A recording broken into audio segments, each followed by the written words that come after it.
another meeting at 2:45. So we will, Wow. we don't usually dilly-dally, so we won't in this case. Yeah.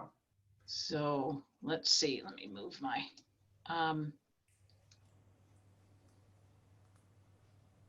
oh, I've lost the front page of my The packet. next move would be acknowledgements, announcements, and correspondence. Of course. Any acknowledgements, announcements, or correspondence you want to let us know about? Well, just in deference to Alan's need to move along, I'll keep those comments to a minimum, other than just to, again, respect the activity and the demonstrations peacefully that have been going on around the county. I think it's setting a great example for the rest of anyone else who would be watching outside our area, and certainly for our community. Important matters, and hopefully it leads us to a better place. So by way of correspondence, there is one matter that I would bring to your attention, which is an email that came in just a few minutes ago, maybe half an hour ago, from one Molly Erickson, asking about whether we were physically in the office today so she could serve us papers. So letting her know that we're home, or rather working remotely due to the coronavirus pandemic. I explained that I would be there Friday during business hours to receive those papers, and she's going to email John Giffen and I the documents today. That's the California Native Plant Society matter. Yeah. Just think, in 27 days, you'll be able to say you won't have FORA to kick around anymore. Huh? They try to serve you. Yeah. Oh dear. So otherwise, we'll be reporting on all of the other correspondence at tomorrow's board meeting, special board meeting. Great. Thank you. And so having said that, I guess I should check to see, is there any public comment on items not on today's agenda? If you're a member of the public and you'd like to speak, please use the raise hand feature in the Zoom meeting. And I don't see any hands, so we will close public comment and move to the approval of meeting minutes. In the packet that I had, I didn't see any minutes. Right, they were sent around by special notice this afternoon from Harry. Has anyone had a chance to look at them? No. Okay. No. Okay. We can bring them to a consent agenda at the board if that's helpful as an option. That's probably good. Just get that loose end wrapped up. Okay. That would be great. Thank Okay. you. Yeah. So then we will move to the review of tomorrow's meeting agenda. Yeah. So that'll, yeah. So just again, to try to stay as efficient as possible, the final, we're balancing meetings and review times. Traditionally, the executive committee has time to weigh in on agendas, but in order to get this one out in time, we have had to press on, although I did have a chance to review the agenda with Chair Parker. And so what we have tomorrow is a number of closed session items. There's 4 that we'll be getting into, and it looks like maybe we've had an evolution on the listing of one of them, perhaps. Right, We'll amend that before the meeting, probably right after this meeting. We should amend the agenda to reflect pending litigation with the CNPS matter, which was previously listed as anticipated. Correct. On Okay. 2C, I think. 2B. No, sorry. No, it was at it's 2A. It was within 2A. Sorry. No, it's 2D, Conference of the Legal Counsel, Anticipated Litigation, California Native Plant Society. 2D. Are you looking at the packet? I think that was added to the final packet. I see. Go online, it's on there. Yes, Okay. there is a final packet on the board webpage, and that's what I'm referencing. Perhaps I could share it with the group if that would be helpful. Okay, let me do that. that the one you emailed to us recently? There was an email sent out yesterday with the board packet, and then there was an email sent out today with minutes for the executive committee. So it's, if you go to FORA.org and go to the board and look at 6.4, there's a packet button. You should be able to pull up this packet.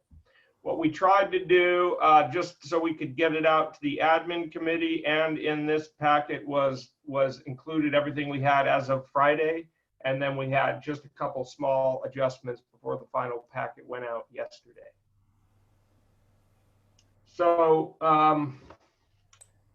the consent agenda has 2 items. One item is regarding the, this is great legal language here. Recordation of notice of cessation of special tax and extinguishment of lien relating to Bayside Community Facility District. I looked at Dr. Ochoa for some academic review of that sentence maybe, but I think it's interesting language, but basically it's talking about removing the special tax lien that goes covers the Fort Ord area.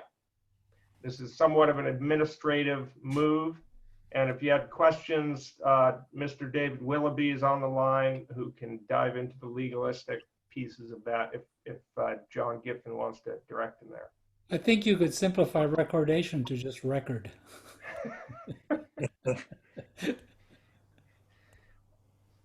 Okay, so any questions on that item?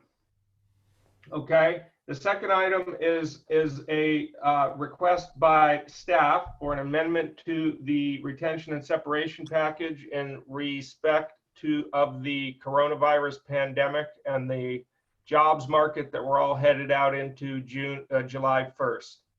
And given the next item on the agenda, which is the completion of the move of the ESCA team over to Seaside, the funds that were allocated originally for this purpose for a much larger number of folks, including that team, would allow for the requested amendment to be covered by the existing approved budget.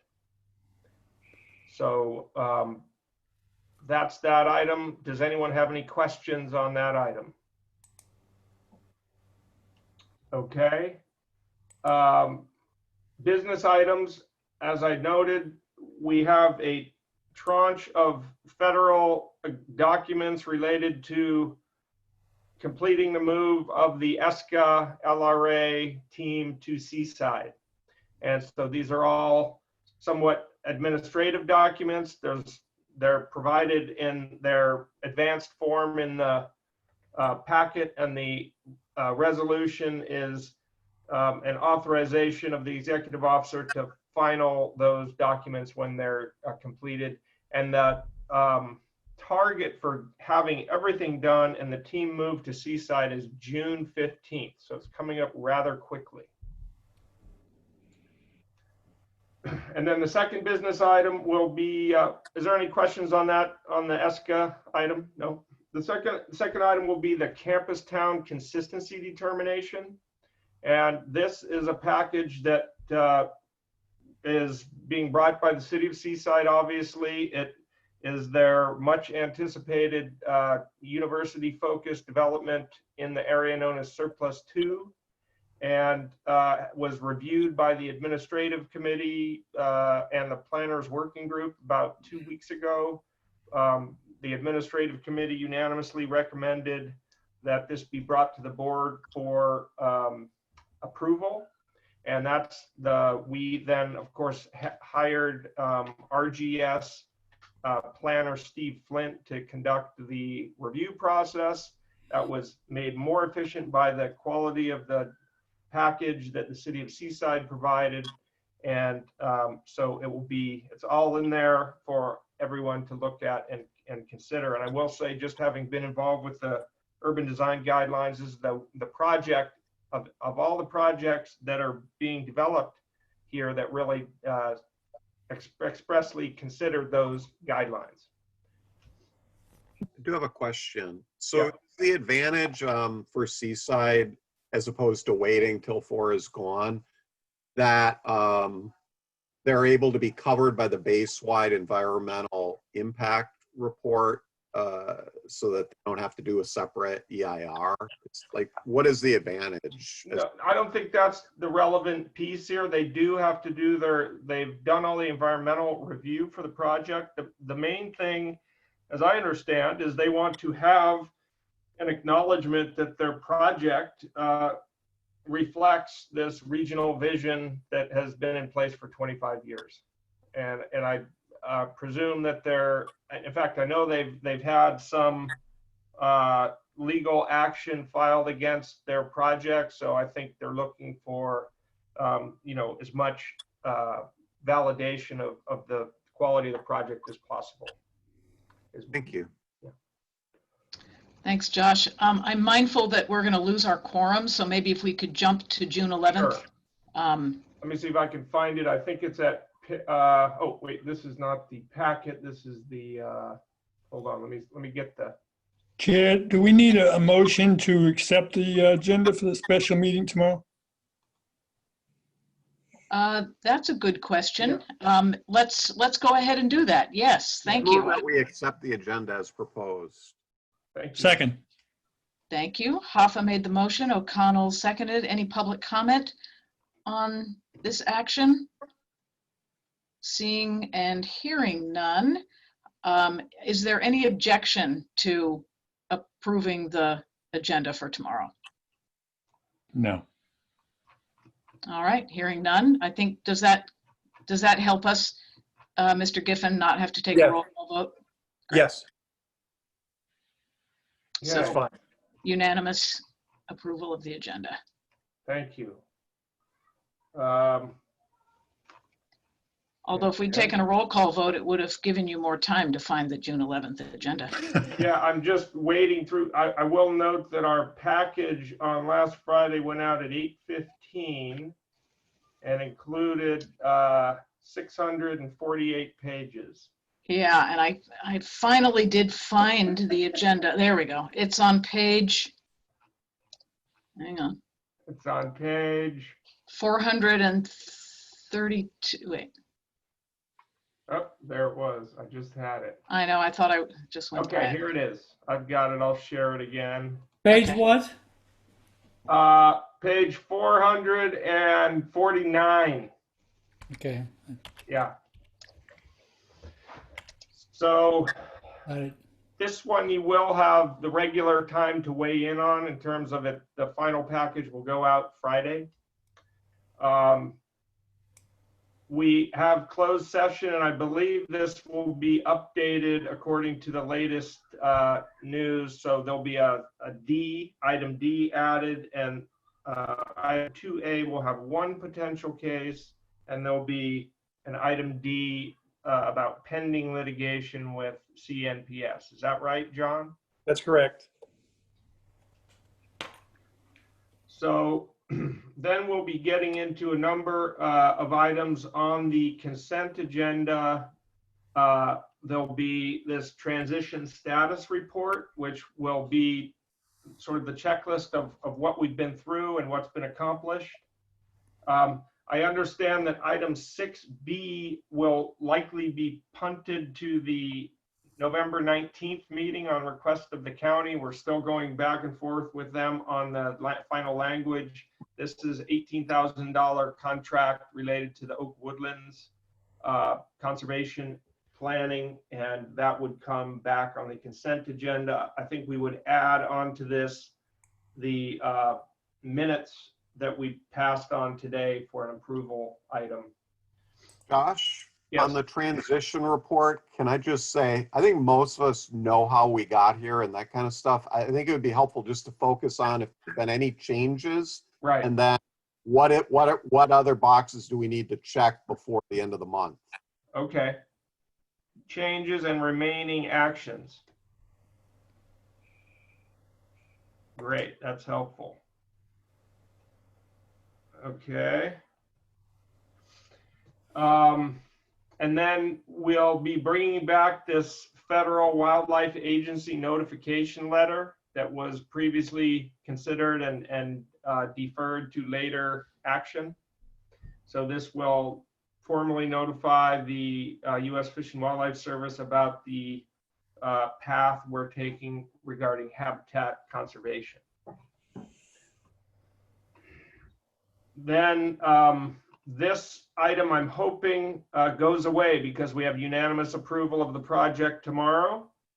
But if need be, we got a placeholder for a second vote. Then we'll jump into this matter, which is the certification of the final EIR for the Habitat Conservation Plan, which includes a resolution adopting, certifying the final EIR, and then taking no action approving or disapproving the project itself. That'll be a quick one. And then this is the 2020 transition plan update. So this will include the language that was discussed last time regarding prevailing wage that Alan, you brought to the board, and would likely also consider this request by LAFCO that FORA designate a successor for the purposes of some liability indemnification. And John or David Willoughby, do you want to describe that a little further? I think David had some thoughts on that.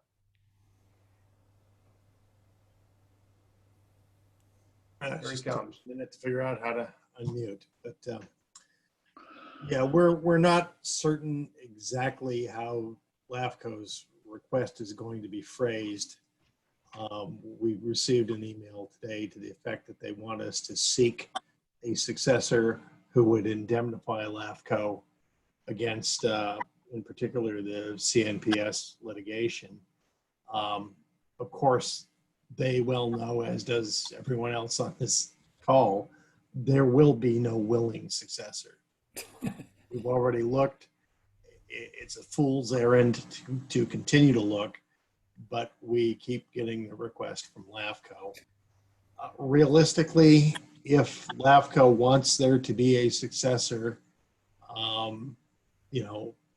FORA will have to designate one, and LAFCO will have to warm up to the idea of enforcing that designation, which so far they contend that they are unable to do. And so we're kind of waiting to get a written request from LAFCO that's not ambiguous as to what it is they want for it to do. When we last asked the question, do you want us to designate a successor? They said no. Now they appear to be coming close to saying yes. So that's why we've asked for it in writing, so we can try and clarify exactly what they are requesting. And I would expect to hear from Kate McKenna again on this matter and some other matters.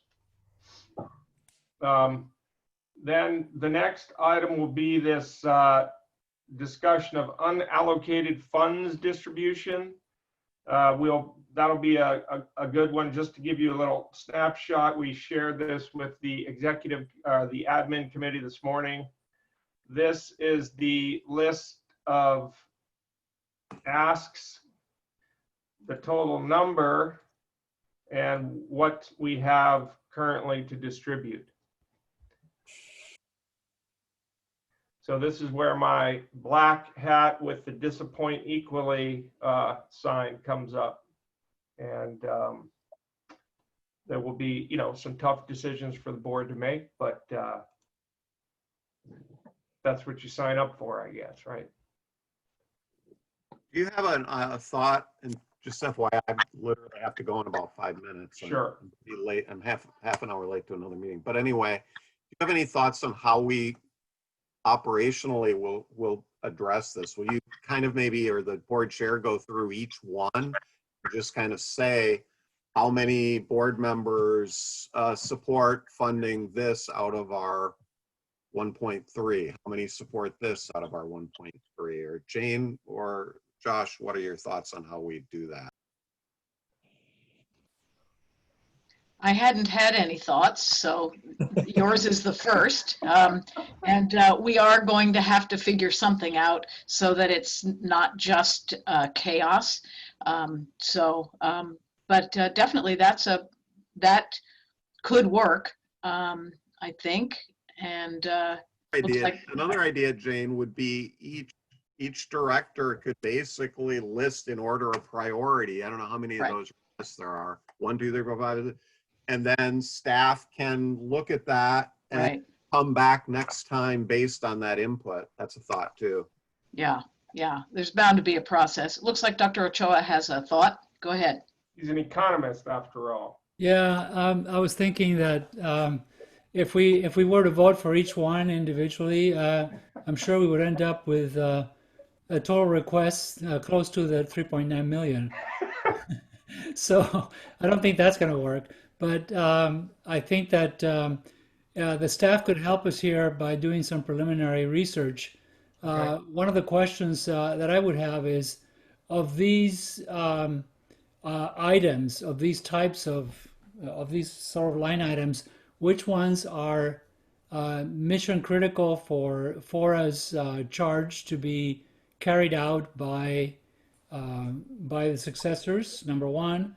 Number two, of those, which ones, as far as you can tell, would not be able to be carried out with existing funds or line items that those successor agencies might have. And so that way it might whittle down the list some.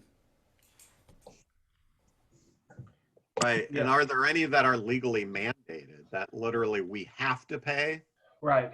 And I'm not sure if this is what Dr. Ochoa meant, but are there some that 50,000 would help and others that no, only the full amount would really be useful?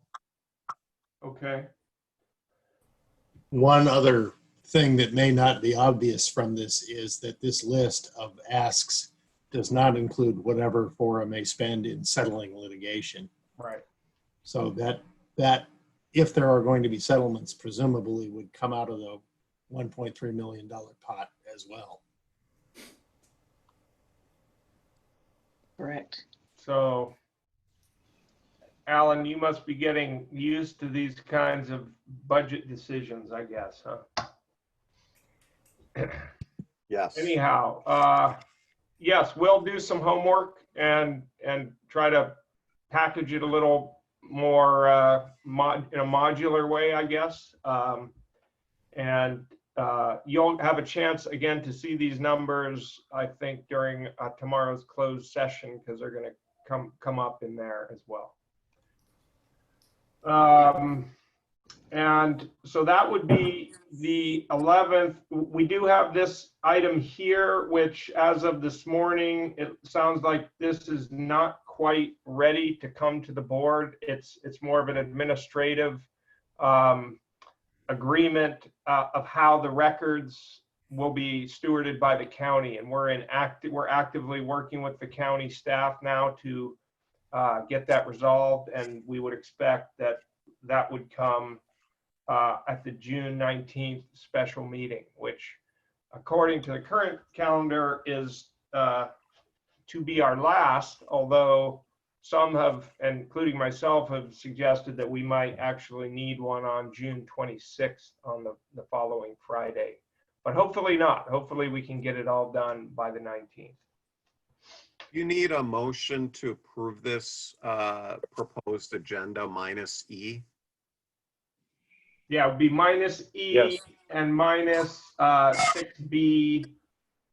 Okay. And I would move to approve the proposed agenda minus 6B and 7E.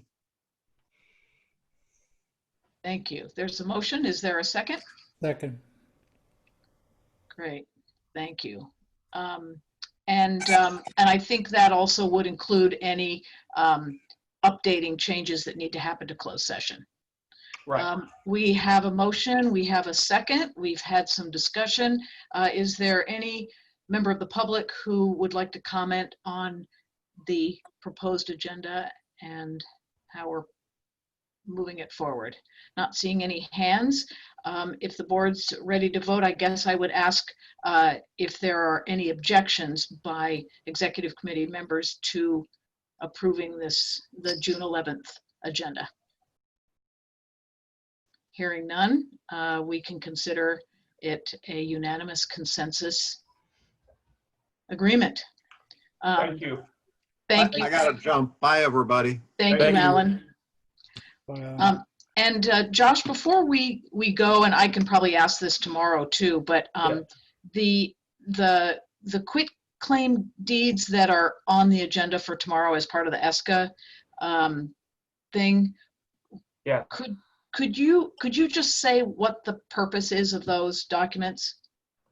Those are the documents that would provide for the transfer of property from the Army to the receiving entity, and whether that's Seaside, CSUMB, Marina, or the county. Great. So it's, yeah. Okay. Terrific. Well, it's been delightful. Okay. And I think that's all we can do, right? Because we've lost our quorum, and that's probably all we need to do. Yeah. Is there any other items from members or? Maybe I just would let you know, if you didn't know, that I like most other CSU presidents, have issued a letter to the campus community about recent events and the death of George Floyd, and it's available on our website under news. Great, thank you. Thank you. Thank you. Take Good. care, people. Yeah. Anything else from members? If not, thank you for your attendance and participation, and hasta mañana. Okay. Stay All right. safe. Thank you.